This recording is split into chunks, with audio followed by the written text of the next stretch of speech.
मी दुबईला गेलो होतो. मला माहिती नव्हतं, एका कार्यक्रमाला एका हॉटेलमध्ये गेलो तर त्यांनी माझ्या बाजूला जे 4 लोक बसले त्याच्याकडनं 5-5 लाख रुपये घेतले. मग माझ्यापासून 1 मीटर होते 2-2 लाख घेतले. पुरे 3-4 कोटी रुपये वसूल केले.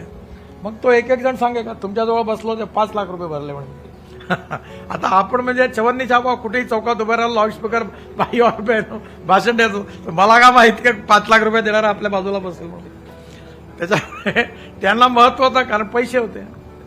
मला वाईट सवय, मी स्पष्ट बोलतो, पण मी तुम्हाला सत्य नाही सांगितलं तर मग चूक होईल. सध्या आपली स्थिती म्हणजे 3rd क्लासच्याही कमी असलेले मार्कमधले विद्यार्थी म्हणजे तुम्ही आहात. कारण पश्चिम महाराष्ट्र हा 1st क्लास आणि मेरिटवाला आहे.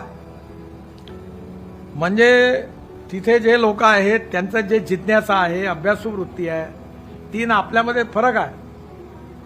आज हा कार्यक्रम जर तिथं झाला असता तर ह्या हॉलमध्ये नसता झाला.